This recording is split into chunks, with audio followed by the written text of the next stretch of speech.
चले भाई। वेलकम, खुशामदीद। अ, पहली हमारी एपिसोड या एफर्ट कह लें, कोशिश जो हम लोग करने जा रहे हैं। मैं बाकी अपने भाइयों को भी इनवाइट करूँगा कि थोड़ी-सी अगर अपने अपनी कमेंट्स शेयर करें। तो मकसद हम लोग करना ये चाह रहे हैं कि हम लोग कोई इस फील्ड में एक्सपर्ट्स नहीं है। हम लोग सिर्फ़ अपनी एक अपना पॉइंट ऑफ व्यू, जो कुछ हम लोगों ने अभी तक जो हमारी जर्नी रही है, हम तीनों भाई, बाकी लोग भी, बाकी जो भाई भी हैं वो भी अपने कमेंट भेज सकते हैं। हम तीनों प्रोटेस्टेंट बैकग्राउंड से हैं, राइट? और उसी में प्रोटेस्टेंट बैकग्राउंड में ज़्यादातर चर्च ऑफ पाकिस्तान, एटलीस्ट कम से कम मेरे और काशिफ़ के बारे में बोलूँगा कि वो हम दोनों चर्च ऑफ पाकिस्तान के बैकग्राउंड से हैं, उसी में पले-बड़े। चर्च ऑफ पाकिस्तान में अगर आप एक इंटरेस्टिंग बात कहना चाहूँगा कि church of Pakistan Wahid church है जो पूरी दुनिया में, जहाँ पे डिफरेंट किस्म के जो डिनोमिनेशंस हैं वो एक ही अम्ब्रेला के अंडर, एक ही हायरार्की में, एक ही में वर्शिप करते हैं। एक्चुअली बहुत इंटरेस्टिंग बात है, किसी दुनिया में कहीं पे भी नहीं है, जो सिर्फ चर्च ऑफ पाकिस्तान में है, कि जहाँ पे जो मेथोडिस्ट चर्च है, लूथरन चर्च, एंग्लिकन चर्च, ये तीनों एक ही अम्ब्रेला में काम करते हैं। तो एक इंटरेस्टिंग फैक्ट है जो कि मैं बताना चाह रहा था। खैर, हम लोग इस बैकग्राउंड से आए हैं, और जिस तरह हम लोग, हमारी उम्र बढ़ रही है, ऑफ कोर्स, अब बंदा जिस तरह उम्र बढ़ती है उस तरह और सीखता है, और उस तरह और सीखने की कोशिश भी करता है, और उसकी और स्टडी करता है। तो उस तरह ही हम लोग बस चाह रहे थे कि जिस तरह हम लोग उन चीज़ों के बारे में गौर व फ़िक्र कर रहे हैं, उस गौर व फ़िक्र में, उन डिस्कशंस में जो हम लोग आपस में कभी-कभार करते हैं, तो हमने सोचा कि हम लोग ऐसा भी कर सकते हैं कि भई वही वही जो डिस्कशंस हम लोग आपस में पर्सनली कर रहे हैं, कभी-कभार फ़ोन पे 1-2 घंटा बात कर रहे हैं, वो हम लोग अगर रिकॉर्ड कर लें और वो लोगों के सामने अगर पेश करें, तो हो सकता है उसमें से कोई कुछ एडिफाइंग हो, कुछ ऐसी चीज़ हो जो कोई और भी ले। हमारी जर्नी से कुछ और लोग भी उससे कुछ फ़ायदा उठा सकें। तो हम लोग सिर्फ़ यही बोलेंगे कि जो पेश करना चाहेंगे, हमारा जो सोचने का तरीका, जो इस बारे में जिस तरह हम लोग सोच रहे हैं किसी चीज़, इन टॉपिक्स के बारे में, जो कि ऑफ कोर्स सबसे ज़्यादा इम्पोर्टेंट है। आप अगर आप मैन ऑफ फेथ हो, तो आपके लिए सबसे इम्पोर्टेंट चीज़ यही होती है कि आखिरत के बारे में, ज़िंदगी किस तरह जीनी चाहिए, मोरालिटी क्या है, राइट? और और जो जो फेथ वाले फॉलो कर रहे हैं उसका ट्रू फॉर्म क्या है, उसके, तो ऑफ कोर्स हम लोग तीनों जो हैं उस इस इसी कशमकश में, हर कोई इंसान होता है कि ट्रूथ के करीब से करीब तक जा सके। तो उसी की एक तरह की कोशिश है। तो उसी डिस्कशंस में हमने सोचा कि हम लोग वो डिस्कशन जो है वो एक्चुअली प्राइवेटली किए जाए, तो पब्लिक के लिए थोड़े से हो जाए, तो उससे थोड़े से और लोगों को फ़ायदा हो सके। मैं अभी इनवाइट करूँगा अपने दोनों भाइयों को, अगर वो भी कुछ थोड़े बहुत कमेंट्स दे सकें, फिर हम लोग आज के टॉपिक में जल्दी से थोड़ा-सा डाइव इन करते हैं। तो पहले अगर काशिफ़, अगर आप अपने, अगर आपको जल्दी से कुछ कमेंट देना चाहते हैं, उसके बाद फिर हम सलाह की तरफ जाएँगे। हाँ, तो जैसा कि अदबील भाई ने कहा कि हम दोनों जो हैं Anglican Anglican church church of Pakistan में बड़े हुए हैं, और वहाँ की जो भी जो भी तहजीब सकाफत कह सकते हैं आप, ट्रेडिशन जो फॉलो करते हैं क्रिश्चियनिटी का, उस वो हमारी बैकग्राउंड है। जो जिस तरह से चर्च सर्विसेज होती हैं, गीत जिस तरह से गाए जाते हैं, जो मुख्तलिफ जो डिनोमिनेशन हैं पाकिस्तान में जो मौजूद हैं, जैसे बैप्टिस्ट हो गया, प्रेस्बिटेरियन हो गया, पेंटिकॉस्टल हो गया, वहाँ पे वर्शिप करने का तरीका अलग अलग है। और कई चीज़ों के बारे में आ, कहा यह जाता है कि कोर बिलीफ हो सकता है सेम हो, लेकिन जो, और कई दफ़ा तो कोर जो बिलीफ है, जो मेन बिलीफ है, उसमें भी थोड़ा थोड़ा फ़र्क है। और जो साथ में जो दूसरे कई जो थियोलॉजिकल पॉइंट्स हैं, उसमें थोड़ा सा फ़र्क आपको नज़र आ जाता है। चर्चेस, डिफरेंट डिफरेंट चर्चेस में अगर आप जाएं, तो वो चीज़ बड़े होते देखी, एंग्लिकन चर्च को देखा कि उनका क्या बिलीफ सिस्टम है। हमारे जो थे कैथलिक्स, जो हमारे भाई बहन हैं, उनका क्या बिलीफ सिस्टम है, और वो किन चीज़ों को तरजीह देते हैं बिलीफ के अंदर, क्रिश्चियन बिलीफ के अंदर। इन चीज़ों के बारे में हर तरह से इन चीज़ों को देखने की कोशिश करेंगे कि और इस तरह से देखेंगे कि जैसे आज हम कोशिश करेंगे, बात करें कि अर्ली चर्च जो अपोस्टल्स के टाइम पे था वो किस तरह का था, या उस तरह के डिस्कशन, उन चीज़ों को डिस्कस करेंगे कि वहाँ पे किस तरह की आइडियाज या सोच मौजूद थी क्रिश्चियनिटी को लेके। तो इस पे थोड़ा सा बात गौर व फिक्र करेंगे। तो आगे मैं सलास भाई से कहता हूँ कि कुछ कमेंट्स अगर करने हैं अपने बारे में इंट्रोडक्शन में वो कर सकते हैं। जी भाई, अ, देखने वालों को सबसे पहले सलाम। मेरा नाम सलास इमानुअल है और मैं पेशावर पाकिस्तान से हूँ।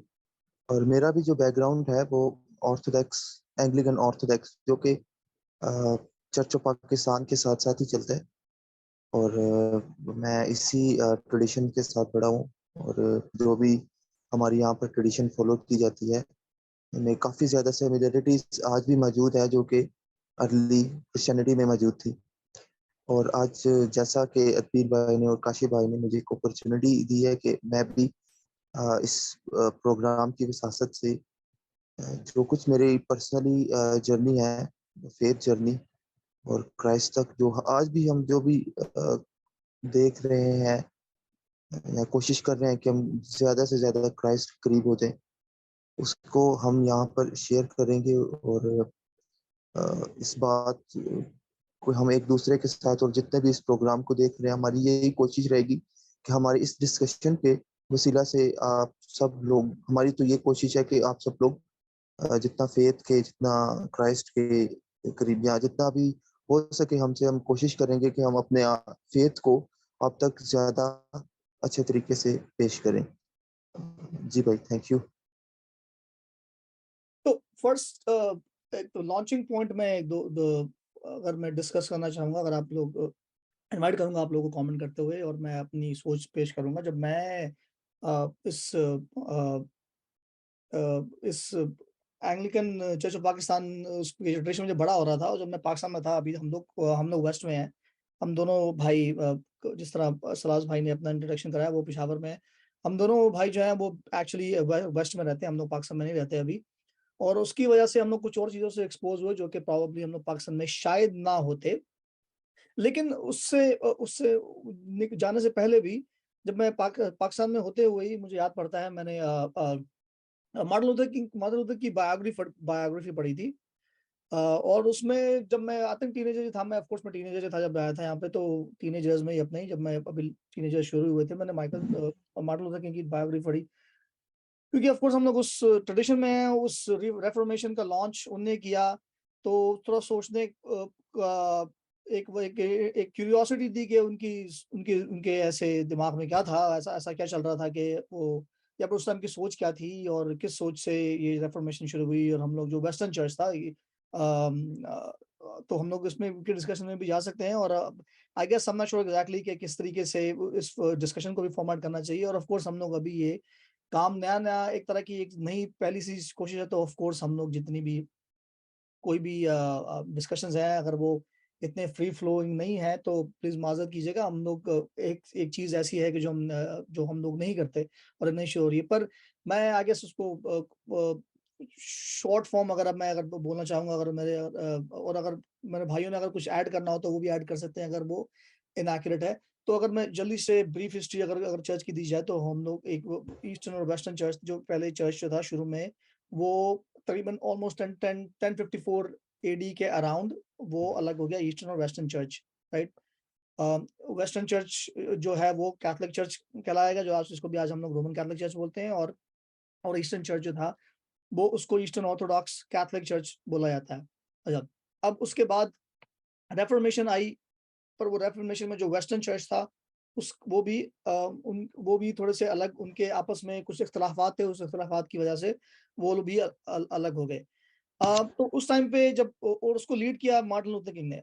तो मार्टिन लूथर किंग की जो बायोग्राफी पढ़ी, और उसके बाद भी अगर आप पढ़ें, अगर रेफॉर्मेशन के आइडियाज को, और जो बाद में भी जो उसके रेफॉर्मेशन के बानी कहते हैं, मार्टिन लूथर या फिर जॉन कैल्विन, उन लोगों का ये ख्याल था कि हम लोगों को जो अर्ली चर्च है उसके करीब से करीब तर जाना है, राइट। उनका अ, जो मैं अभी कमेंट हम लोग पेश कर रहे हैं, हम लोग ये किसी अकीदे का क्रिटिसिज्म नहीं है। हम लोग ये नहीं बोल रहे कि किसी में अगर कोई गलत, किसी अकीदे का गलत था या सही था।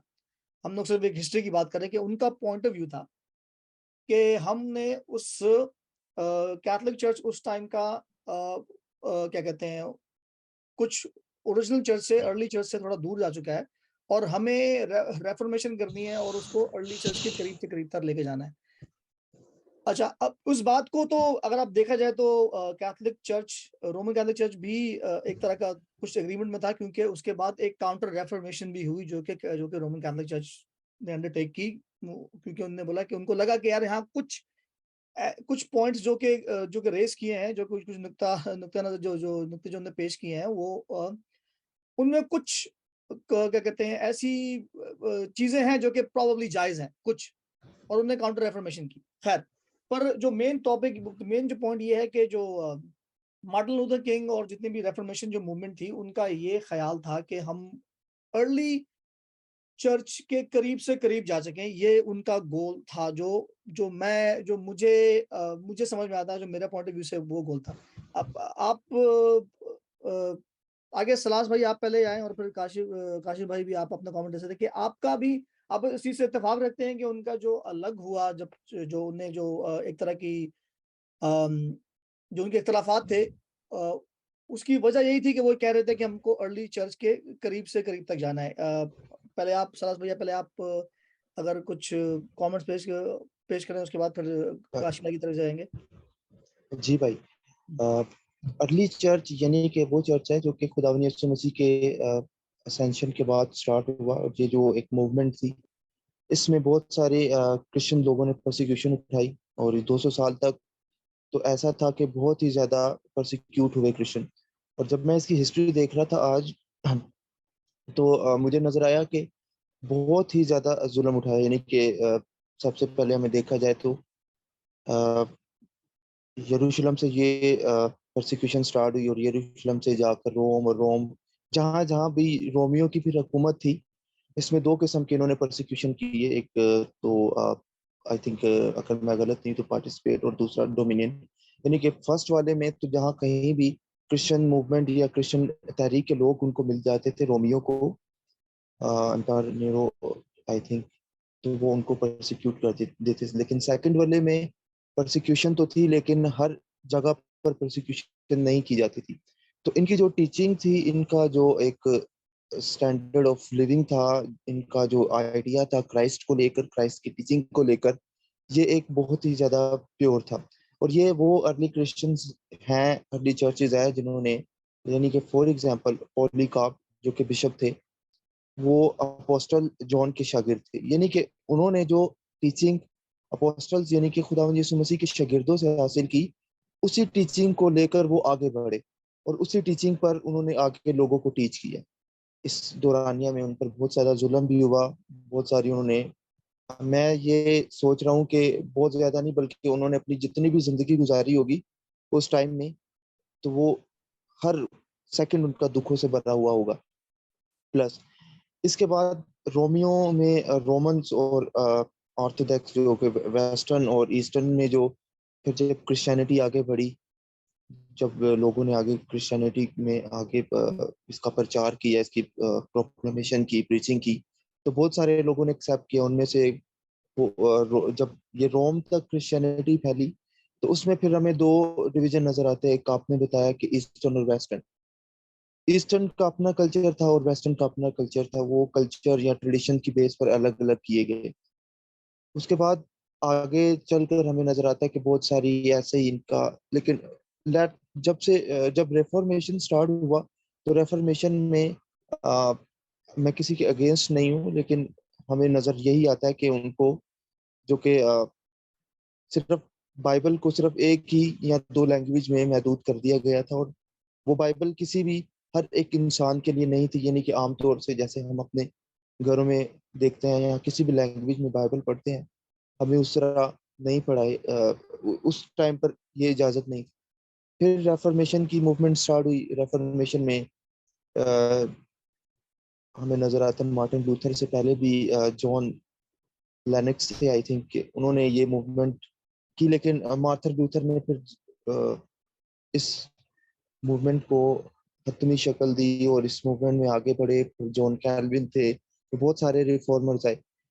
उनका पॉइंट ये था कि हम उस बाइबल को, उस खुदा के कलाम को लोगों तक पहुंचाएं जो कि वाकई में हकीकी खुदा का कलाम है। प्लस उनका ये गोल था कि जो अर्ली चर्च, यानी कि जो अर्ली चर्च था, जो कि जिस दौर में आज भी हम हमारे लिए एक आइडियल दौर होता है कि हम जब इस चीज को पढ़ते हैं, बाइबल को पढ़ते हैं, मत्ती की अंजील, जब खुदावंद यीशु मसीह के बारे में हम पढ़ते हैं, तो हमारा एक माइंड जाता है कि यार वाकई में ही ये जो इवेंट्स थे क्या वो सही थे। और मतलब ये चीजें हम हमारे माइंड में अक्सर चलती रहती है ना, इन चीजों को लेकर। आगे जाकर फिर हमें नजर आता है कि रेफॉर्मेशन में इन्होंने बहुत ज्यादा एफर्ट करी, और क्रिश्चियनिटी को इन्होंने लोगों तक आम कर दी, हर जुबान तक आम करने की इनकी जो एफर्ट थी हमें नजर आई। और इसमें इन्होंने रेफॉर्मेशन में भी जो जितने भी रेफॉर्मर्स थे, उन्होंने काफी ज्यादा प्रोसिक्यूशन उठाई। जी अच्छा काशिफ फिर भाई आप। सो जी मैं आपको सॉरी काट रहा हूँ मैं, लेकिन अ,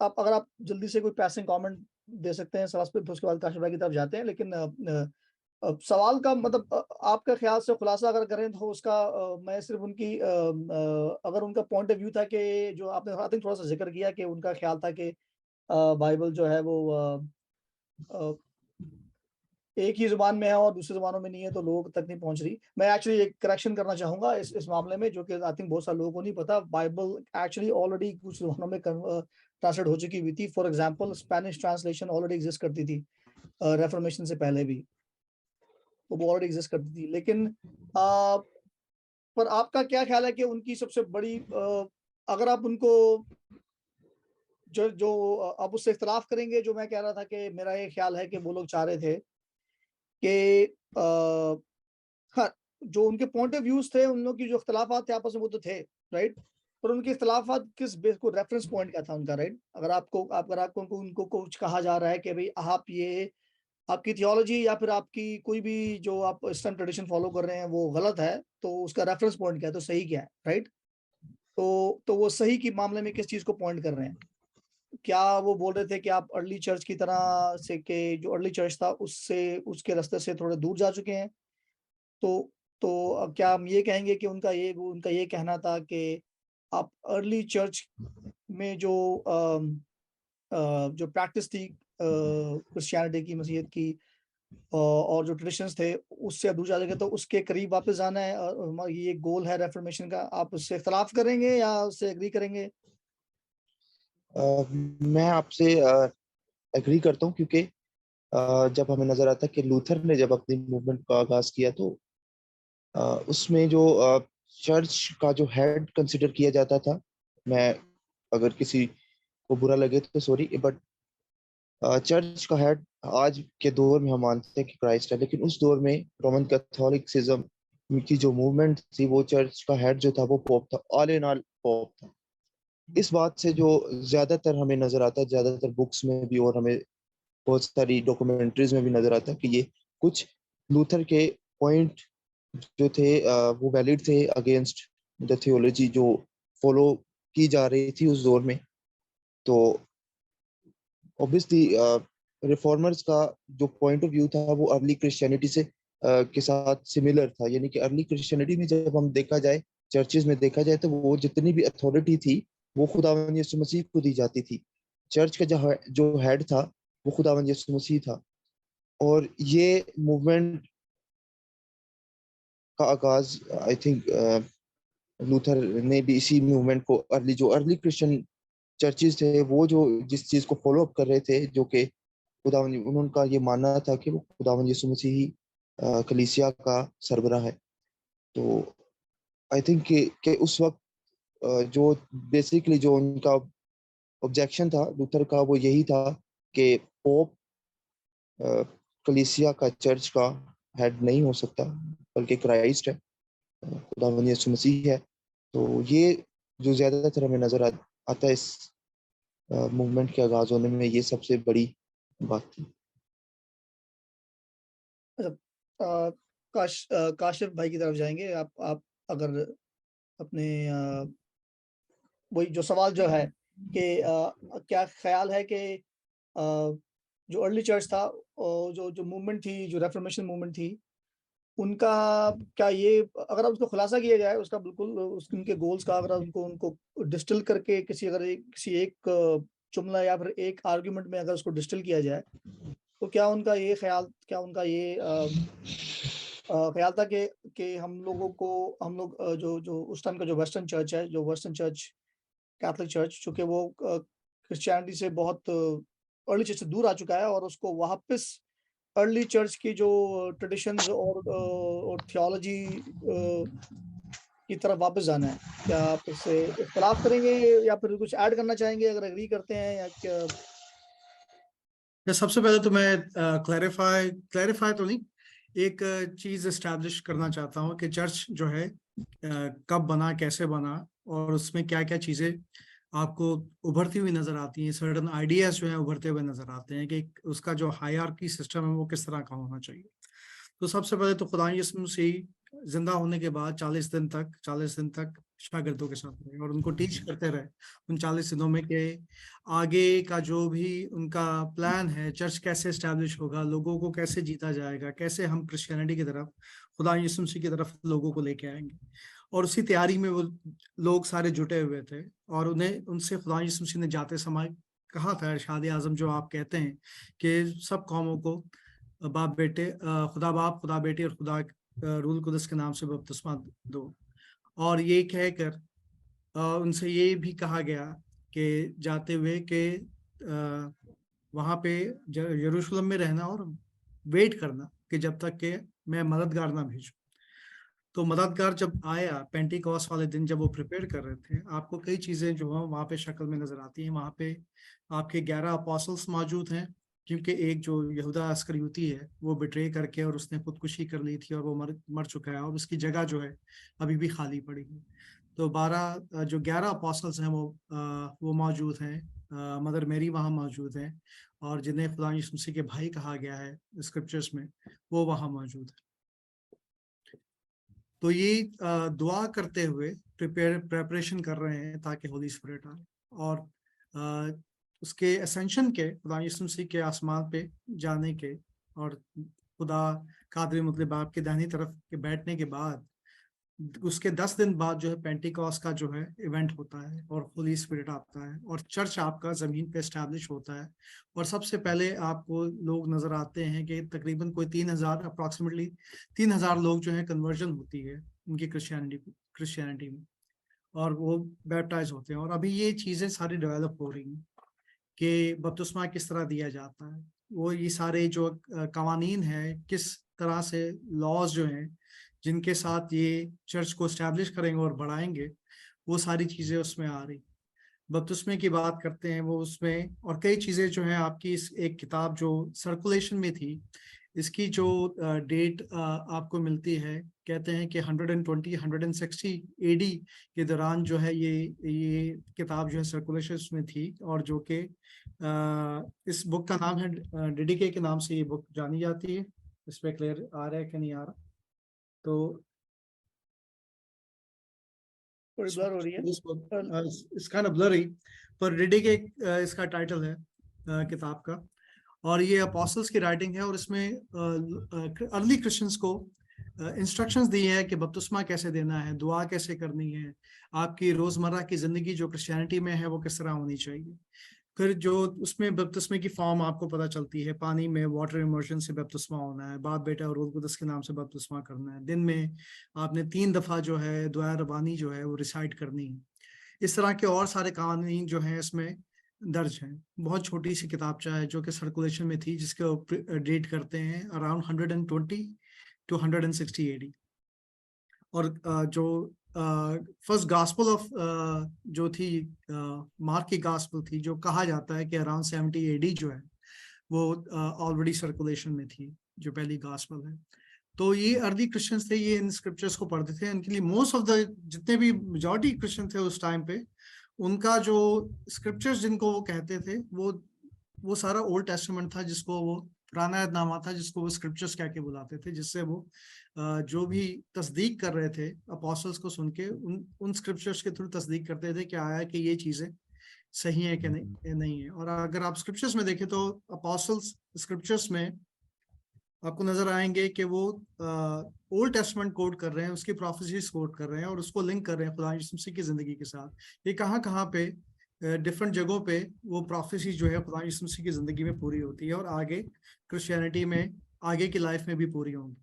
और फिर आपको अपोस्टल जो है, आपको नजर आता है कि अपोस्टल्स चूंकि जब क्रिश्चियनिटी बहुत फैल चुकी थी और अपोस्टल्स जो है सारे चर्चेस को ओवरसी नहीं कर सकते थे, देखभाल नहीं कर सकते कि कहाँ पे क्या हो रहा है। और अक्सर अपोस्टल जो है वो करेक्टिव लेटर्स लिखते थे जिसको हम एपिसल्स कहते हैं, या तो उनको कमेंट करने के लिए कि हाँ आप बहुत अच्छा काम कर रहे हैं, या उन्हें तस्दीक उनकी करेक्शन के लिए वो लिखते थे कि हाँ ये आप में ये गुनाह है या ये गलती है, इसको सुधारें। तो आहिस्ता आहिस्ता ये चीजें जो है बढ़ते बढ़ते इतनी बढ़ गई कि उनकी पहुंच से अभी दूर हो गया कि वो सारी चीजें देखभाल कर सकें, सबको देख सकें कि कैसे करेंगे। तो फिर उन्होंने कहा कि उनकी जो अपोस्टल्स की जो एक एक्सटेंशन थी वो थे आपके बिशप साहिबान। उन्होंने हैंड पिक जो लोग जो उनके शागिर्द थे डिसाइपल से, उनको उन चर्चेस का जो एस्टैब्लिश हो चुके थे उन पे उन्होंने बिशप तैनात किया। और बिशप्स फिर वहां पे आपके क्लर्जी जो भी थे, प्रीस्ट होते थे, और प्रीस्ट के साथ आपके डीकन्स होते थे, और डीकन्स के बाद आपके जो लेमेंस जो होते थे और जो कि डिफरेंट डिफरेंट सर्विसेज में आपको काम करते हुए नजर आते हैं।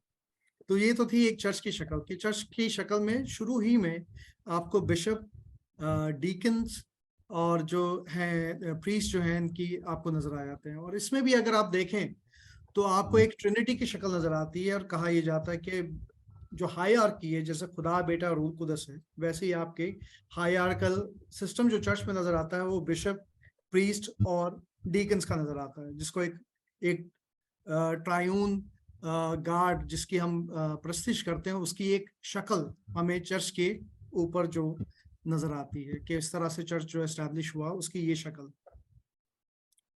तो अर्ली चर्च में आपको जो ईस्ट वेस्ट जब ये साथ थे तो तकरीबन कोई 5 कलीसियाएं थी जिनके बिशप साहिबान थे, और जब एक जिसमें रोम का बिशप था, तो पहले 1000 साल तक आपका कोई भी पोप नहीं था।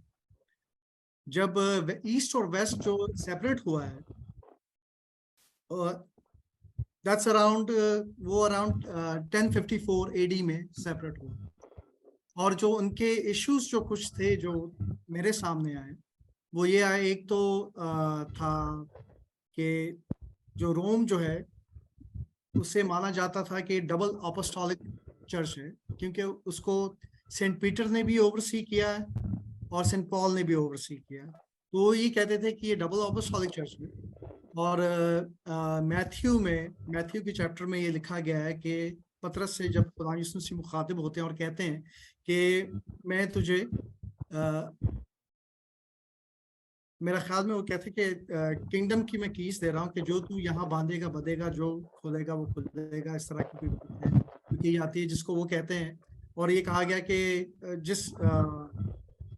कि मैं इस रॉक के ऊपर जो है अपना चर्च जो है एस्टैब्लिश करूंगा। कैथलिक्स जो है इस फ्रेज को लेके जो है वो पोप की वो एक तरह का एविडेंस देते हैं कि देखो ये जो है, ये जो पोप है वो पतरस को रिप्रेजेंट करता है और वो सारे चर्चेस को ओवरसी करता है। दूसरी तरफ आपको आर्ग्यूमेंट ये नजर आता है कि जो पतरस ने एंटियोक का चर्च भी ओवरसी किया है, पॉल ने भी दूसरे चर्चेस ओवरसी किए हैं, तो वहां का बिशप पोप क्यों नहीं बना? वहां का उसके पास बाकी सारी चर्चेस के ऊपर अथॉरिटी क्यों नहीं है?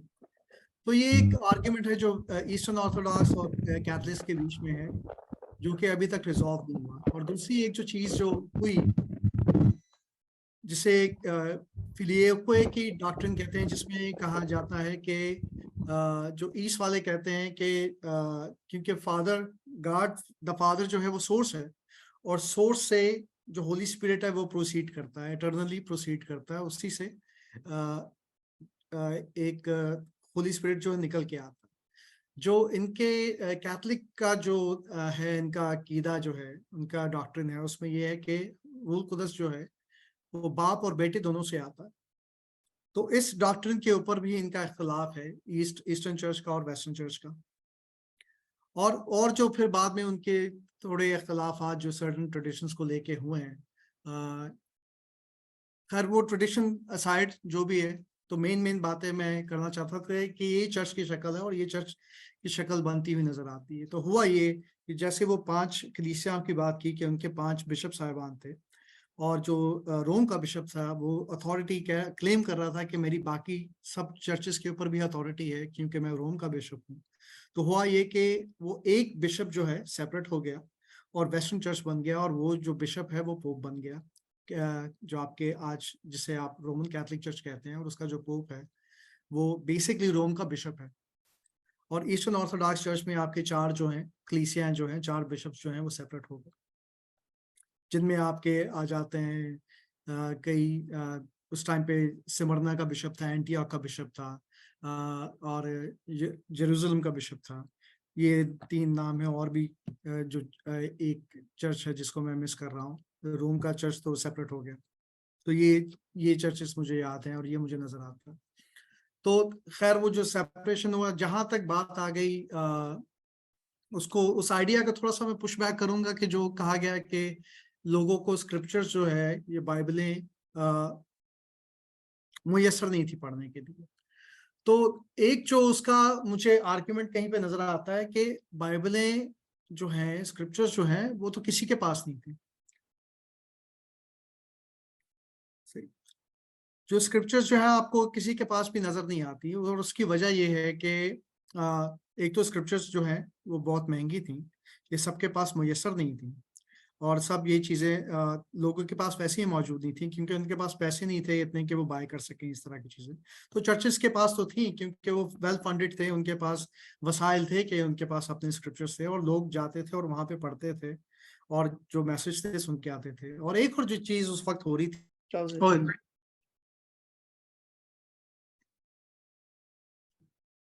तो इस तरह जो है ईस्ट और वेस्ट जो चर्च जो है वो सेपरेट हुए। जो वेस्ट थे उनका जो बिलीफ था पोप को लेके, फिलियोके के डॉक्ट्रिन को लेके, और जो दूसरे इख्तलाफात थे, वो वेस्ट अलहदा हो गया जो कि आज आपका रोमन कैथोलिक चर्च है, और ईस्ट अलहदा हो गया जो आपका ईस्टर्न ऑर्थोडॉक्स चर्च है।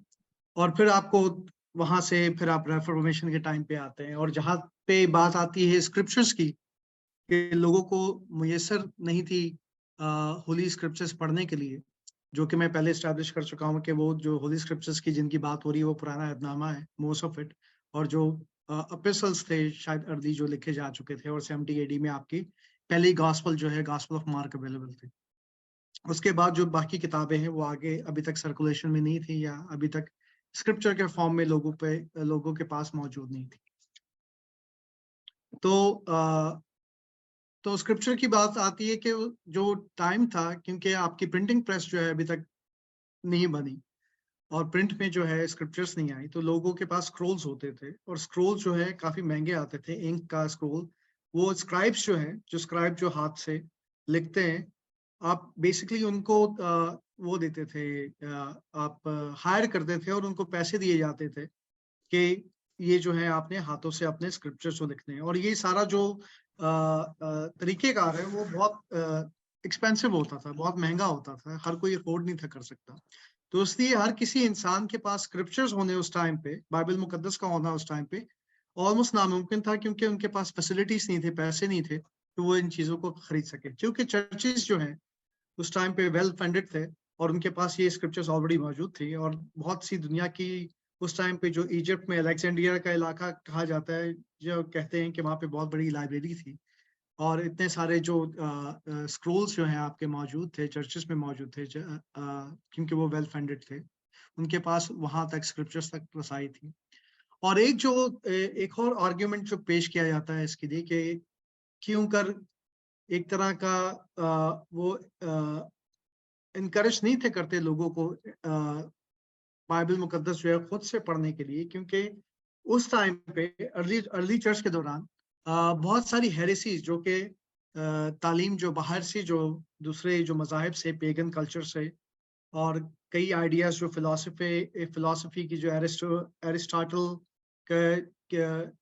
के जो आइडियाज हैं, एरिस्टोटल जो कि बहुत बड़ा क्या कहते हैं फिलोसोफर हुआ है ग्रीक वर्ल्ड में, उसके आइडियाज, तालीम के आइडियाज, बहुत सारे पेगन आइडियाज जो हैं, वो हेरेटिकल आइडियाज जो हैं क्रिश्चियनिटी में सीप इन कर रहे थे।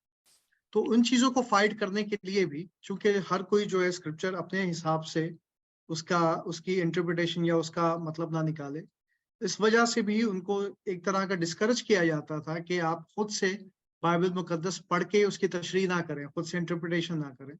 क्योंकि जो आपकी इंटरप्रिटेशन है, जो अगर मैं आज खुद अपनी अकल से अगर कोई इसके इंटरप्रिटेशन करता हूँ, तो मुझ में और जो कोई आदमी जो है अगले ब्लॉक में है और जो अगले गांव में है, उसकी इंटरप्रिटेशन में मेरी इंटरप्रिटेशन में फर्क होगा। तो कोई आपकी जो इल्म इलाहियात के बारे में जो भी नॉलेज है वो चेंज होती रहेगी। मुझे कुछ और है, इस आदमी को कुछ और है, तीसरे आदमी को कुछ और है, तो उसमें कोई यूनिफॉर्मिटी नहीं है।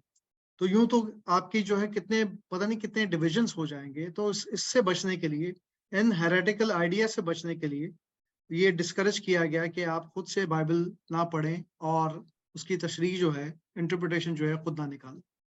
तो ये मेरे नज़र में तो ये चीज़ें जो हैं अर्ली चर्च में होती हुई नजर आती हैं। और जो आपका जो क्वेश्चन है कि आया कि रेफॉर्मेशन, कोशिश थी कि अर्ली चर्च जैसा था वैसा बनने के लिए, दिखने के लिए, तो उसमें मैं ये कहूँगा कि हाँ, कोशिश ज़रूर थी, लेकिन बड़ी हाफ हार्टेड कोशिश थी। ऐसा कि रेफॉर्मेशन वो चाहते थे कि हो और हम अर्ली चर्च के एकदम करीब आ जाएं, लेकिन वो हाफ हार्टेड कोशिश इस तरह थी कि आपने जो भी चीज़ें हैं, उसमें से काफ़ी चीज़ें जो है आपने सब्ट्रैक्ट कर दी, निकाल दी, जो कि आपके ट्रेडिशन का हिस्सा थी और आपको पता था कि ये चीज़ें ठीक हैं, और कई चीज़ें उस ट्रेडिशन में से निकल गई। और वो करते करते आज हम इस मकाम पे हैं कि आपके जो बहुत ही जो लोअर डिनोमिनेशंस हैं, जिनको हम कई दफ़ा तो क्रिश्चियनिटी का भी हिस्सा नहीं मानते, कि उनमें आई थिंक उस जो खुद से तशरीह करना, इंटरप्रिटेशन करना और जो डिविजन्स बाद में जो आए, तो करते करते आपके इतने डिविजन आ जाते हैं। आज दुनिया में उस तरह के डिविजन्स भी जो हैं मौजूद हैं, जो खुदा यीशु मसीह की डीटी को, उसके खुदा होने को तस्लीम नहीं करते। वो महज एक उसको प्रॉफिट तस्लीम करते हैं। और इसी तरह से जैसे पाक शाह में, होली यूक्रिस्ट में, वो जो है कहा यह जाता है कि कई जो डिनोमिनेशंस हैं वो ये कहती हैं कि खुदा यीशु मसीह के बदन और खून में उसकी जो मौजूदगी है, उसके एनर्जीज की, वो नहीं है। वो एक महज एक सिंबलिज्म है। एक हम सिंबल के तौर पे उसका बदन और खून खाते हैं। वो बदन और खून भी नहीं है, बल्कि वो एक ब्रेड और आप अंगूर का जो है शीरा आप पी रहे हैं, और वो खाली उसकी रिजेम्बलेंस, उसकी यादगारी में आप कर रहे हैं, और कुछ नहीं है, इससे ज्यादा कुछ नहीं है। तो तो इस तरह की यहाँ चीजें आते पे इस बात में मैं पुश बैक करूंगा। आई थिंक वो ये दो डिफरेंट कैटेगरीज हैं। ये बोलना कि कोई मैं कंसेंसस की बात कर रहा हूँ इस टाइम मैं ये बात नहीं कर रहा कि कौन सा थियोलॉजिकल साउंड है या फिर ट्रूथ के करीब है, क्योंकि ट्रूथ भी हम लोग कोशिश कर सकते हैं करीब होने की, और हम लोग करीब जितना जा सकते हैं उतना ही, जितनी हमारी इंसानी सलाहियत है। तो हाँ, ये जो पॉइंट बोल रहे थे कि होली यूक्रिस्ट वाला पॉइंट के पाक शाह वाला के कुछ लोगों का कुछ और व्यू है और कुछ नॉमिनेशन का कुछ और व्यू है। अब मेरा नहीं ख्याल कंसेंसस वाइज अगर किसी डिनोमिनेशन का डिफरेंट व्यू है पाक-शाह के बारे में, जो कि डिफरेंट है, मेरा नहीं ख्याल उसको क्रिश्चियन ना मानना, आई थिंक मेरे ख्याल से ये एस्टैब्लिश नहीं हुआ, क्योंकि ऐसे ऐसे ऐसे काफी डिनोमिनेशन है जो कि क्रिश्चियनिटी के फोल्ड में कंसिडर होते हैं। एटलीस्ट मेजॉरिटी जो जो जो डिनोमिनेशन होगी हाँ, उनको वो मैं कंसिडर करेंगे। कुछ मेरा वो मिक्सअप हो गया, क्योंकि मैं उस तरफ जा रहा था, क्योंकि मैं यहोवा विटनेस और इन हाँ, ग्रुप्स के मॉर्मन जो वही ग्रुप्स है उनकी तरफ मैं जा रहा था, और वो करते हुए मैंने थोड़ा सा उसको बिल्कुल। हाँ, डिस्क्राइब तो भी किया, जो नेक्स्ट पॉइंट मैंने किया था। वही बात मैं थोड़ा करेक्ट करना चाह रहा था। अगर अगर किसी को दो डिफरेंट चीजें हैं।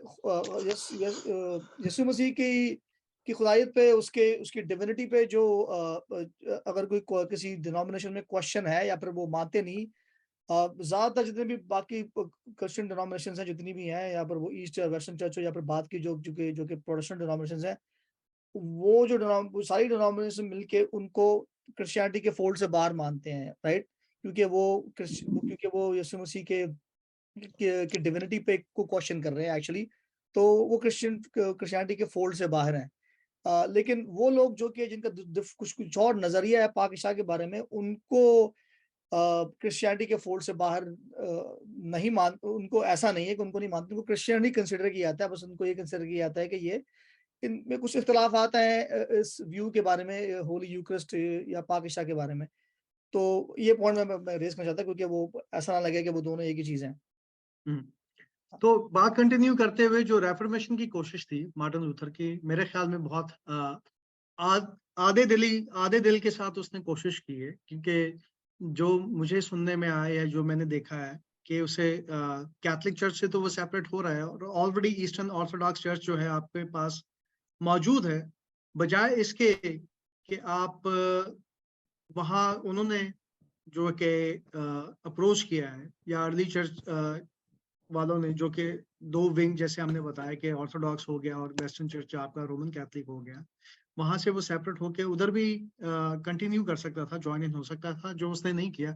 अभी ये नहीं पता कि उसकी क्या वजह थी, उसको क्या लगा उस टाइम पे कि वो सही करना सही था उसके लिए कि नहीं था, या रेफॉर्मेशन में किस डायरेक्शन में वो जाना चाह रहा था। इवेंचुअली उसकी जो कोशिश थी कैथोलिक चर्च को रिफॉर्म करने की, वो नाकाम रही, और वो उसने आगे से अपनी जो ब्रोक ऑफ हो के कैथोलिसिज्म से अपनी एक तरह से डिनोमिनेशन उसकी बन गई, जो कि आज आपको लूथरन के नाम से मिलती है। और आगे जाके जैसे जॉन कैल्विन की बात करते हैं, जॉन कैल्विन फाउंडर बना, उसकी जो है बिलीफ सिस्टम है उसके ऊपर आपका प्रेस्बिटेरियन चर्च जो है फाउंड किया। फिर करते करते आपके जो है जॉन वेस्ली हैं, जॉन वेस्ली की उस पे टीचिंग के ऊपर आपका मेथोडिस्ट चर्च बना। तो इस तरह से और बाकी जो है कई जो फिरके जो हैं आगे, उसके बाद रेफॉर्मेशन के बाद अगर आप देखें तो बहुत सारे फिरके जो हैं वो बनते चले गए। तो इसमें एक पॉइंट मैं रेस में चाह रहा था, वो ये भी था कि जिस तरह आपने जिक्र किया कि वो ऑर्थोडॉक्स चर्च जो कि ईस्टर्न चर्च था वो ऑलरेडी एग्जिस्ट करता था, और जब जो वेस्टर्न चर्च से उनका इख्तलाफ हुआ और वो अलग हो गए, एक्चुअली उनने रीच आउट भी किया था, राइट। तो इस यहाँ पे पॉइंट प्लेस करते हुए मैं थोड़ा सा किसी और तरफ, अगर हम लोग डिस्कशन को लेकर इसी को बढ़ाएं अगर, या फिर किसी और एक तरफ लेके जाएं, तो ये पॉइंट रेस करते हुए कि एक तो ये कि उन्होंने एक्चुअली अब मुझे याद नहीं आ रहा एग्जैक्टली कि कौन सा कोई bishop, Orthodox eastern Orthodox bishop था या ईस्टर्न ऑर्थोडॉक्स प्रीस्ट था, जिनसे उन्होंने राब्ता भी किया था, और उनसे उनसे उनसे उनसे खतो किताबत का राब्ता रहा उनसे, ये इंक्वायर करने के लिए कि ईस्टर्न ऑर्थोडॉक्स के बारे में उनके अगर कोई सवालात थे, या उनने कुछ कुछ कुछ जो भी इनको इंक्वायरी थी वो उन्होंने पूछने की कोशिश की, पर बहरहाल वो उस तरफ नहीं गए, और वो उन्होंने यही शायद अच्छा सही ठीक समझा, for whatever reason we don't know that, right, कि उन्होंने ईस्टर्न चर्च को भी ज्वाइन नहीं किया, जो कि और उन्हें अलग से एक चर्च कह लें या फिरका कह लें बन गया वहां से, और उससे फिर और बढ़ते गए। और उसका मैं लेकिन 2 पॉइंट से मैं चाहूंगा आई थिंक रेज करने को, और हम लोग फिर इस तरफ आएंगे जो कि आपने पहले जिक्र किया डीटीके के बारे में। एक तो ये कि उस टाइम पे हम लोगों को, एक तो जो उस टाइम के जो क्रिश्चियन थे, आई थिंक आप कह सकते हो कि इवन दो कि वो उस टाइम के ज्यादा करीब थे, पर उनके पास कुछ रिसोर्सेज नहीं थी जो कि हमारे पास इस टाइम पे हैं। सही, उनमें से कुछ रिसोर्सेज ऐसी हैं जो कि आर्कियोलॉजिकल फाइंड्स हैं, राइट। वो आपको बता सकती हैं कि हम लोग के अर्ली चर्च में जो हाउस चर्चेज होते थे, देखिए अर्ली चर्च में जिस तरह के आपने जिक्र किया कि शुरू में जब जब शागिर्द थे, और जो कि बाद में जो कि अर्ली जो क्रिश्चियंस थे, जो कि कॉन्वर्ट्स कह लो, बल्कि पेंटेकोस्ट के बाद, इवन पेंटेकोस्ट से पहले जो कि ऑलरेडी फॉलोअर्स ऑफ क्राइस्ट थे, जो कि यीशु मसीह के जो फॉलोअर्स थे, वो लोग अभी भी हैकल जाके इबादत करते थे।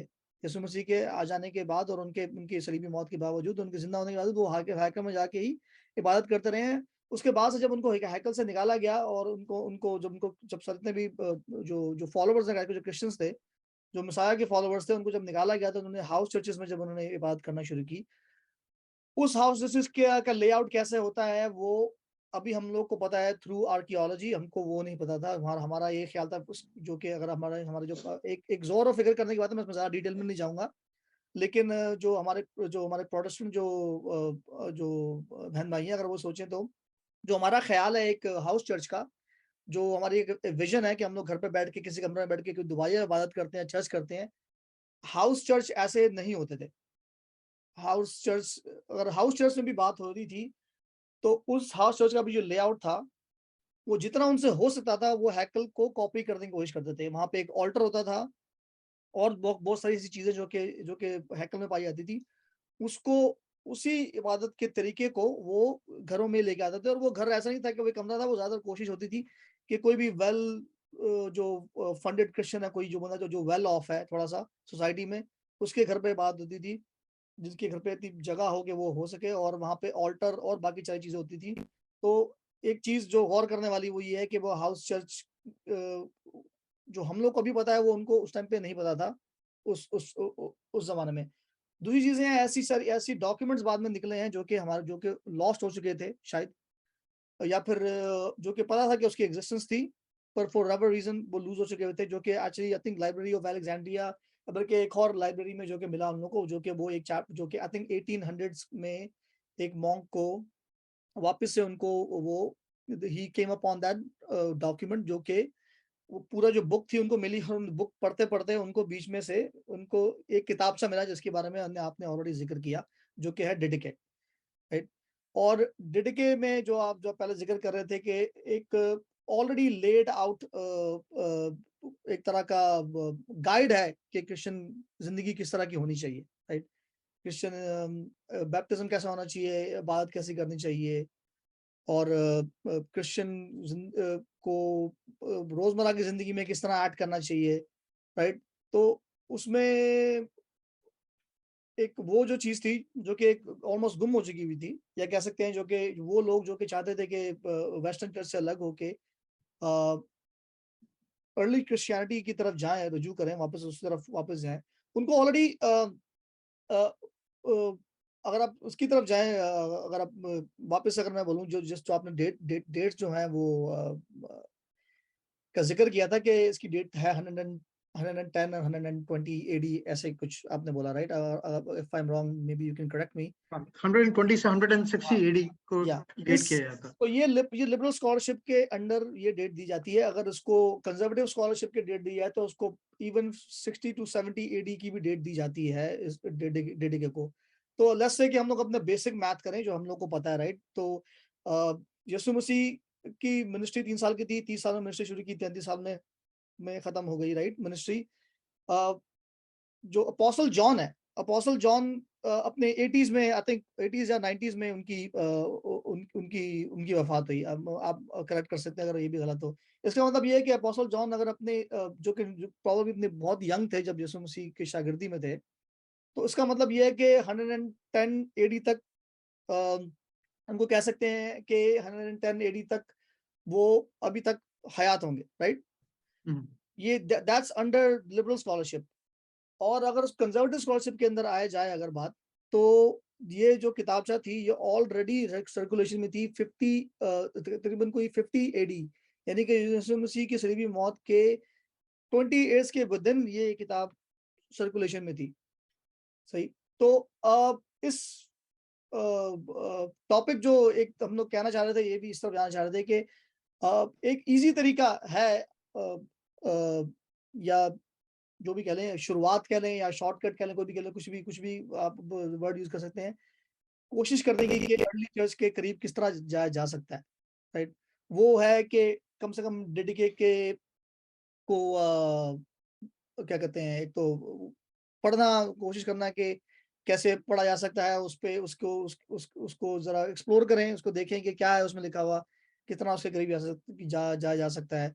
या फिर कम से कम एटलीस्ट समझने के लिए ही, अगर और कुछ नहीं तो कम से कम समझने के लिए, गौर-व-फ़िक्र करने के लिए ही अगर देखा जाए कि अर्ली जो चर्च था, अब इस टाइम की जब मैं बात जिस जो कंज़र्वेटिव स्कॉलरशिप के अंडर जो बात हो रही है कि डेडिके सर्कुलेशन में, इसका मतलब है कि सारे शागिर्द ज़िंदा हैं, राइट? यानी कि उनकी सुपरविज़न में या उनकी सुपरविज़न के अंडर, या फिर उन लोगों ने ऑथराइज़ की है ये किताबचा, राइट? जो कि अगर आप देखा जाए इसके किताबचा में, तो काफ़ी जगह पे ऐसी जगह भी है जहाँ पे वो या तो वो स्क्रिप्चर कोट कर रहे हैं, या फिर कभी-कभार ये भी बोला जाता है कि स्क्रिप्चर ने इनको यहाँ किताबचा को कोट किया क्योंकि ये ऑलरेडी प्री एग्ज़िस्ट कर रहा था। कुछ कुछ गॉस्पेल्स लिखने से पहले, कुछ, सारे नहीं पर कुछ।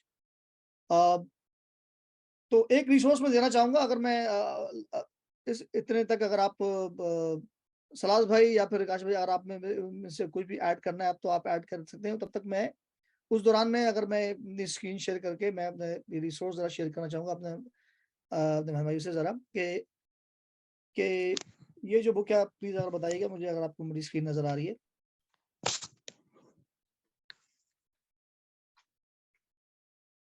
सलास भाई, आप कुछ कहेंगे कि मैं कंटिन्यू करूं कुछ कहना? जी भाई, डैडी जी के बारे में भाई यही है कि डैडी के जो कि मेरे रिसोर्स जो जहाँ से मुझे मिली कि जो अपोस्टल्स की जिंदगी थी, जो उनकी राइटिंग थी, ये वो किताब है। उन्होंने जो, जैसा आपने बताया कि एपिसोड जो अपनी चर्चेस को लिखे थे, डिफरेंट डिफरेंट चर्चेस को, और उन्होंने एक लिविंग स्टैंडर्ड एक क्रिश्चियन कम्युनिटी को उस टाइम पर इस डीडीके की किताब को तहरीर करके दिया कि आखिरकार बैप्टिज्म का क्या स्टैंडर्ड होगा, हमें लेट्स सपोज मैरिज का क्या स्टैंडर्ड होगा, कैसे मैरिज होनी चाहिए, इसमें जो जो बात है यूखरिस्ट सॉरी पाकरिशा का क्या होगा, और डिफरेंट चीजें उन्होंने कोट करी इस बुक में, ताकि चर्च जो है वो इजीली इन इस लिविंग स्टैंडर्ड को अंडरस्टैंड कर सके, जो कि क्रिश्चियन लिविंग स्टैंडर्ड है। और जी जी, बस आप अगर कुछ बोलना चाहें भाई। हाँ, नहीं, मैं खाली एक चीज ऐड करना चाहूंगा कि जैसे कि अदबिल भाई ने आपको बताया कि जो अर्ली चर्च में जो शागिर्द थे, जो अर्ली क्रिश्चियन थे, जीसस क्राइस्ट के जो फॉलोअर्स थे, वो सिनेगॉग जाके, हैकल जाके इबादत करते थे, जब तक कि उनको निकाला नहीं गया। जो ज्यूज थे, जो क्रिश्चियनिटी के खिलाफ थे, उन्होंने बाद में उनको निकाल दिया कि आप गलत आइडियाज जो हैं ज्यूडिज्म में लेके आ रहे हैं। तो उनकी जो वर्शिप थी, आप खाली इस चीज को सोचें कि जोइश वर्शिप थी, जिस तरह से वो सालों साल से एक तरह की इबादत और वर्शिप करते आए हैं, अचानक एक दफा उन्होंने आके तो उन्होंने सब कुछ छोड़ दिया और उन्होंने कुर्सी टेबल लगा ली और बैठ के वो दुआ करने शुरू हो गए या वैसे इबादत करने शुरू हो गए। ऐसा नहीं था, क्योंकि उनको पता था कि वर्शिप जो की जा रही है वो वैसी की जा रही है, वो ट्रेडिशन वही फॉलो कर रहे थे, हैकल में भी जाके वो वैसे ही वर्शिप कर रहे थे। बस हुआ ये कि उनको ये पता चल गया कि जिस यहोवा की वो प्रस्तुत करते हैं, वो खुदा यीशु मसीह है। जो खुदा जिसको मानते वो खुद इंसान बन के इस दुनिया में आया और उसकी वो प्रस्तुत करते हैं। तो वो उनकी वर्शिप जो है सेम वो रही, और उनका जो एक तरह का मेथड है या उनका जो नजरिया है उस चीज के बारे में ये चेंज हुआ कि जिस खुदा की वो इबादत करते हैं, या जिस खुदा ने जमीन पे आके इंसान बन के अपने सैक्रिफाइस दे के गुनाह से जो बचाया है, जिस खुदा ने, उस खुदा की वो इबादत करते हैं, और वो खुदा यीशु मसीह है। और उनकी वर्शिप का स्टाइल जो है वो चेंज नहीं हुआ। जैसे कि अदबीर भाई ने आपको ये भी बताया कि जो हाउस चर्चेस थे, वहां पे आपको बकायदा एक ऑल्टर नजर आता है, जिसके ऊपर वो ऑल्टर सर्विसेज होती थी, और आपकी जो बकायदा जो एक पाकशाह की मेज थी, जिसके ऊपर आप होली यूक्रिस्ट जो है क्या कहते हैं, असेंबल करते थे और उनकी प्रेज करते थे, प्रेयर्स करते थे। और वो प्रेज उसके बाद उस सर्विसेज के दौरान जो है सारे लोग जो है उस पाकशाह में शरीक होते थे। और ये पूरा स्ट्रक्चर आपको नजर आता है पुराने अहदनामे के वर्शिप स्टाइल में। आपको नए अहदनामे में भी वही चीजें आपको सिनेगॉग अर्ली चर्च में जो भी वर्शिप हो रही है वो उसमें आपको नजर आ रहा है। लेकिन अचानक से आप 1500 साल बाद, 2000 साल बाद आप इन चीजों में बहुत ही चेंजेस नजर आते हुए देखते हैं। और वो चेंजेस तब आती हैं जब आप जो चर्च में जो डेवलप किया हुआ है ट्रेडिशन है, जो कि हम ट्रेडिशन को देखते हैं कि एक तो हमारा स्क्रिप्चर है, एक होली स्क्रिप्चर है, और एक होली ट्रेडिशन है जिसको आप फॉलो करते हैं। और उस ट्रेडिशन के जरिए जो चीजें जो आपको मिलती हैं वो, और अपोस्टल जॉन खुद कहता है कि स्क्रिप्चर्स में सारी चीजें कलमबंद नहीं हो सकती, क्योंकि इतने तो सफ़े दुनिया भर की लाइब्रेरी जो हैं, किताबें जो हैं कम पड़ जाएंगी कि कितनी तालीम और मालूमात है जो कि लिखी जानी चाहिए, जो कि नहीं हम लिख सकते। और आप पुराने अहदनामे में भी देख ले, जो अर्ली जो लिखे जाने से पहले जूडाइज्म में भी ओरल ट्रेडिशन जो है फॉलो किया जाता था।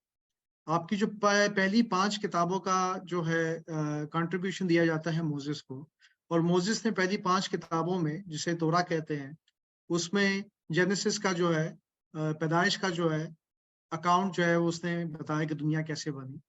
मोसेस जो है, मूसा है, वो उस टाइम पे मौजूद नहीं था।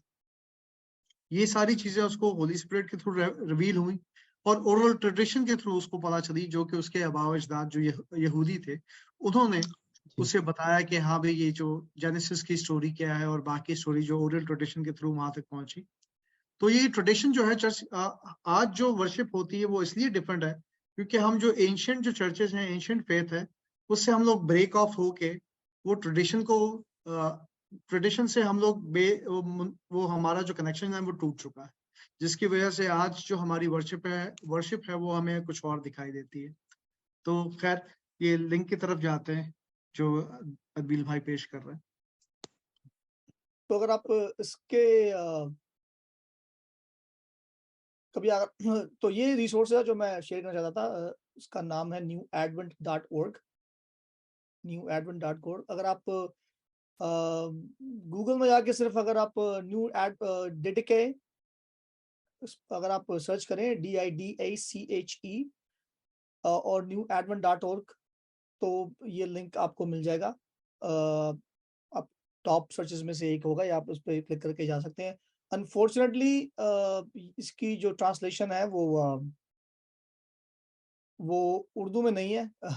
यही एक थोड़ा-सा इश्यू है, कोई काफ़ी सारी चीज़ों का, काफ़ी सारी चीज़ें हैं। I don't वांना go two of topic, लेकिन कुछ ऐसी चीज़ें हैं जो कि इनकी उर्दू ट्रांसलेशन नहीं है, जिसकी वजह से कभी-कभार हम लोग काफ़ी सारे जो पाकिस्तानी क्रिश्चियन हैं, काफ़ी सारी रिसोर्सेज़ से महरूम रह जाते हैं, स्पेशली अगर वो इंग्लिश स्पीकर्स ना हों, राइट? अगर इंटरनेट की वजह से तो बहुत ईज़ी हो चुका है आजकल काम, कोई भी इंसान जाके रिसोर्सेज़ जो है वो देख सकता है, जो कि बहुत ही ब्लेसिंग है। लेकिन अगर आप इंग्लिश स्पीकर या इंग्लिश रीडर नहीं है, तो मुश्किल हो जाती है उन रिसोर्स को रुजू करना। तो अनफॉर्चुनेटली इस टाइम पे तो इंग्लिश में ही है ये। उर्दू में इसकी ट्रांसलेशन मुझे तो नहीं मिली, लेकिन अगर आप इसमें जाएँ, अगर आप इसकी अगर थोड़ी-सी एक्सप्लोरेशन करें, तो अगर आप इसको हाई लेवल अगर हम लोग कभी स्किम करके देखें कि कैसी है, तो अगर आप देखें तो उसके 2 हिस्से हैं, सही? और इसमें जैसे बोला हुआ है कि भई 2 हिस्से ऐसे हैं कि 2 वेज़ हैं, राइट? इसमें 2 वेज़ का ज़िक्र किया है कि 2 वेज़ हैं। There is a way of life, and then which is the first way, right? और then there is a way of death. और उसमें फिर बाद में उन्हें डिस्कस किया है कि वे ऑफ लाइफ क्या है, वे ऑफ लाइफ कैसी दिखती है, वो लाइफ कैसी जी जाती है, और वे ऑफ डेथ में ऐसा क्या होता है कि जो इंसान गलतियाँ गुनाह करता है, जिससे वो क्या कहते हैं वे ऑफ डेथ कंसिडर की जाती है उस स्टैंडर्ड के अंदर जो कि डेडिके में पेश किया गया है। तो अ, इसमें सब कुछ जो बेसिक चीज़ें हैं एक क्रिश्चियन लाइफ जीने की, जो कि और वो इसका ज़िक्र है कि बैप्टिज़्म कैसे किया जाए, राइट? यहाँ पे ये पूरा ज़िक्र है। फास्टिंग और प्रेयर लाइफ कैसी होनी चाहिए। और अगर आप इसमें से जाके देखें तो काफ़ी अच्छी रिसोर्सेज़ में ये इन लोगों ने हाइपरलिंक्स भी दिए हुए हैं, जिसमें बताया गया है कि कहाँ पे ये स्क्रिप्चर को कोट कर रहा है। तो आप उस हाइपरलिंक के थ्रू स्क्रिप्चर में भी जा सकते हैं। ये यूक्रिस्ट के बारे में, पाक इशा के बारे में बताया है। प्रेयर आफ्टर कम्युनियन, कम्युनियन के बाद प्रेयर होनी चाहिए। अपोस्टल्स और प्रॉफिट्स के बारे में एक्सप्लेन किया जाए। प्रॉफिट कौन है, अपोस्टल कौन है, उनकी कितनी रिस्पेक्ट करनी चाहिए, फॉल्स प्रॉफिट क्या होते हैं, राइट? तो उनका क्या क्या बैरोमीटर है जिससे आप फॉल्स प्रॉफिट को जज कर सकते हैं, राइट? तो इस चीज़ से हमने शुरुआत इसलिए की थी कि हमारा अ अ, ये ख़्याल था एटलीस्ट हम के ये ऐसी एक रिसोर्स है जो कि ऑलरेडी एग्ज़िस्ट करती है, इसके बारे में काफ़ी सारे लोगों को नहीं पता। Excuse me. जो कि हमारे काफ़ी सारे लोगों को नहीं पता, जो कि बहुत ही इम्पोर्टेंट रिसोर्स है। अ, इसके बारे में खुद मुझे प्रोबेबली पिछले 2 से 3 साल पहले पता चला था। तो इस रिसोर्स की तरफ में हम लोग रुजू करना चाह रहे थे कि अगर स्पेशली हमारे जो प्रोटेस्टेंट बहन-भाई हैं, जो कि जिनका मेरा मेरा अपना ख़्याल है, और मैं गलत हो सकता हूँ, मेरा अपना ख़्याल है कि उनका काफ़ी हद तक उनका एक ये पॉइंट ऑफ व्यू है एटलीस्ट, जहाँ से मैं देखता आ रहा हूँ, पढ़ता आ रहा हूँ, और तभी मैं इन चीज़ों को मैंने रुजू करना शुरू किया, अर्ली चर्च फादर्स और डिडके और अर्ली चर्च की तरफ थोड़ा रिसर्च करना शुरू की।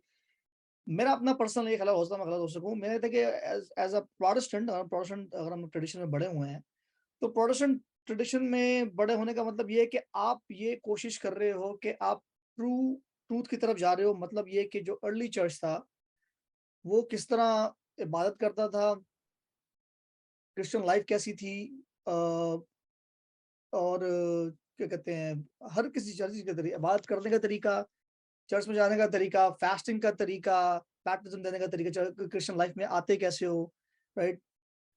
तो इस तरह की जो चीज़ें हैं वो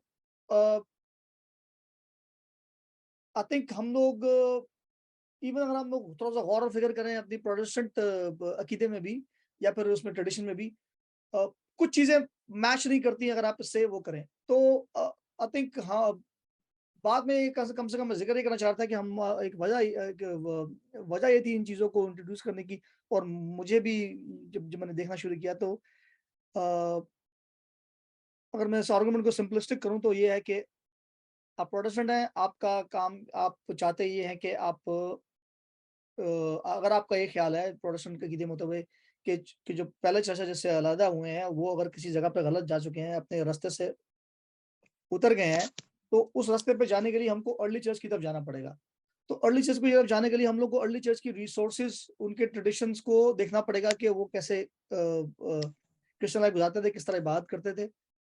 तो उस उस वहाँ पे जाने के लिए हम लोग को, आप जब उसको आप रिसोर्स को आपको काफ़ी थोड़ी सीरियसली गौर और फ़िक्र करनी पड़ेगी उसके ऊपर, और फिर कोशिश करनी पड़ेगी आई थिंक कि उसके करीब से करीब जा सकें। तो ये मेरा पॉइंट ऑफ व्यू है। आई नो आप दूसरे भाइयों का हो सकता है अलग पॉइंट ऑफ व्यू हो। कम से कम मेरा पॉइंट ऑफ व्यू था ये, एज़ एज़ अ प्रोटेस्टेंट, ये आउट व्यू, ये पॉइंट ऑफ व्यू है, क्या कहते हैं, या फिर ये रवैया है। एट लीस्ट कम से कम जो मैं ला सक जो जो जो मुझे अंडरस्टैंड हुआ है एज़ बीइंग अ प्रोटेस्टेंट, अकीदे में बड़ा होना, या फिर क्या कहते हैं, जो भी समझ आई है उसमें से। आई डोंट नो आप लोग एग्री करेंगे या डिसएग्री करेंगे कि लिटरली प्रोटेस्टेंट अगर आप अकीदे में बड़े हुए हैं, तो इसका मतलब ये है कि आप कोशिश करें कि जितना अर्ली चर्च था वो नेसेसरी नहीं है, या फिर आप इसको अ, और आई थिंक इसमें करके हम लोग कंक्लूड कर सकते हैं अपनी अपनी डिस्कशन, और अगली दफा या तो इस टॉपिक को कंटिन्यू कर सकते हैं या किसी और टॉपिक पे आ सकते हैं। पर आप लोग को का क्या ख्याल है इस बारे में, राइट? कि हम लोग अर्ली रिसोर्सेज की तरफ रुजू करें, कोशिश करें कि उनसे करीब से करीब आएं, ताकि अर्ली चर्च में क्रिश्चियनिटी अगर तो कैसे प्रैक्टिस होती थी। सो आई गो, अ, काशिफ भाई, आप पहले आप आए और फिर बाद में सराज भाई की तरफ जाएंगे। इखलास भाई पहले आप बोल रहे हैं अगर आपको कुछ कहना है। ठीक, श्योर। जी भाई, यहाँ जब हमें नजर आता है कि यहाँ पेंटिकोस्ट चर्च हो या प्रोटेस्टेंट चर्च हो, मैं दोनों ही चर्चेज में विजिट करता हूँ, जाता हूँ, अटेंड करता हूँ दोनों सर्विसेज। कुछ सिमिलरिटी, एक बात तो बहुत सिमिलर है, दोनों ही चर्चेज पॉइंट आउट करते हैं अर्ली चर्चेज को, इब्तदाई कलीसिया को, और वो ये चाहते हैं कि जितने भी आज क्रिश्चियन लोग हैं वो इब्तदाई कलीसिया के स्टैंडर्ड तक पहुंचे। बट प्रॉब्लम काफ़ी ज़्यादा आ रही है हमें। प्रॉब्लम एक तो ये है कि उस तरह के हमारे पास रिसोर्सेज नहीं है स्टडी करने के लिए, और ऐसी कोई ख़ास टीचिंग भी नहीं इसके रेलिवेंट हमें सुनने को मिलती चर्चेज में। तो एक तो ये मसला हो गया। सेकंड बात, जो पाकिस्तानी चर्चेज की मैं अगर बात करूं, क्योंकि मैं इस वक्त खुद पाकिस्तान में ही हूँ और मैं काफ़ी अच्छे तरीके से करीबी ऑब्जर्व करता हूँ, हमें इन चर्चेस से या हमारा इंटरेस्ट थोड़ा सा कम हो गया, या हम अपने आप को एक नई इन्वेंशन की तरफ लेकर जाना चाहते हैं। लेट सपोज कि अगर हम पेंटिकोस्टल को देखें तो हमें वो पॉइंट आउट सिर्फ एक बात में करते हैं कि हमें इब्तदाई कलीसिया के मुताबिक बने, बट हमें स्टडी के हवाले से या टीचिंग के हवाले से ऐसी कोई चीज़ नज़र नहीं आती। सेकेंड, मैं एंग्लिकन चर्चेज में जाता हूँ, वहाँ पर भी हमें ट्रेडिशन इन समहाउ तो हमें नजर आता है कि फॉलो की जाते हैं, जैसे कि पाकरिशा फॉलो अप किया जाता है वहाँ वहाँ पर जो बिशप्स की या फादर्स की या ड्रेसअप होते हैं। जी, ड्रेसअप होते हैं, ट्रेडिशन होते हैं, थोड़ी सी फॉलो की जाती है, लेकिन प्लस ये टीचिंग हमें नहीं बताई जाती कि अर्ली चर्चिस में जो लिविंग स्टैंडर्ड था, जो लोग वहाँ किस तरह की जिंदगी गुजार रहे थे। और जैसा भाई ने अभी नीचे रिसोर्स स्क्रीन शेयर किया, हमें लिंक भी उन्होंने बताया कि हम इधर से जाके इजीली इन चीजों को रीच आउट कर सकते हैं, हम देख सकते हैं, हम इसे पढ़ सकते हैं कि वो अर्ली चर्चिस किस तरह की जिंदगी गुजारते थे, उनका शादी ब्याह का जो तरीकेकार था, उनका लेट्स सपोज के अ, उनका बपतिज्म के हवाले से क्या था कॉन्सेप्ट, उनका ड्रेस के हवाले से क्या, इन तमाम बातों को इस लिंक में अ, अगर हम हमारा इंटरेस्ट है तो हम इससे मुस्तफीद हो सकते हैं, हम इसको पढ़ सकते हैं। तो मेरा पॉइंट ये है कि हमें अर्ली चर्च की तरफ जितना करीब जाना चाहिए, हमें उतना अंडरस्टैंड हम मेरे पॉइंट ऑफ व्यू से कि क्योंकि ये खुदावंद यीशु मसीह के दौर के ही चर्चेज है, ये वही चर्चेज है जिन्होंने खुदावंद यीशु मसीह के साथ वक्त गुजारा, और वो ट्रेडिशन जो खुदावंद यीशु मसीह ने इनको टीच करी, इन्होंने फिर वही उसको राइट डाउन किया, कोशिश की इन्होंने राइट डाउन करने की, या इन्होंने राइट डाउन किया जो भी डेडिके की किताब में हमें नजर आता है। मेरा पॉइंट ऑफ व्यू है जो वो ये है कि खुदावंद यीशु मसीह ने जो अपनी 3 साल की मिनिस्ट्री अपने शागिर्दों के साथ या बनी इसराइल में उन्होंने अपनी मिनिस्ट्री की खिदमत सर अंजाम दी, उसमें ये पॉसिबिलिटी है कि खुदावंद यीशु मसीह का जो लिविंग स्टैंडर्ड था वो डेडिके जो बुक है, जो रिसोर्स हमें नजर आता है कि इसमें मैच करता था। खुदावंद यीशु मसीह का लिविंग स्टैंडर्ड हमें नजर आता है कि अगर लेट सपोज के उनका कैसा बात करने का तरीका था, इवन दो उनका सिनर के साथ, जो गुनहगार थे उनके साथ उनका एक उनका कैसे लिंक होता था, वो किस तरह उनके साथ बात करते थे, उनको किस तरह ट्रीट करते थे, उनको किस तरह वो गाइड करते थे, हमें ये सारी चीजें नजर आती है। प्लस इस बुक में अगर देखा जाए तो इन सारी चीजों को भी हाईलाइट किया गया कि हमने आखिरकार किसी दूसरे इंसान से किस तरह बात करनी है, किस तरह हमारा बिहेवियर होना चाहिए, किस तरह हमारा थिंकिंग प्रोस्पेक्टिव होना चाहिए कि जब हम किसी दूसरे इंसान से बात करते हैं, उसको अगर लेट सपोज अगर हम प्रीचिंग कर रहे हैं, हम अपने आप को एज अ क्रिश्चियन कहते हैं, तो हमने उनके साथ किस तरह बात करनी है। हमें ये अर्ली चर्च में अगर ये देखी जाए, अगर इस बुक में हमें नजर आता है कि अर्ली चर्चिस का जो लिविंग स्टैंडर्ड था वो कैसे था। जी काशिफ भाई, आई डन। जी, आप प्लीज अगर 2 मिनट में अगर आप आखिर अपने कमेंट्स दे दें काशी भाई।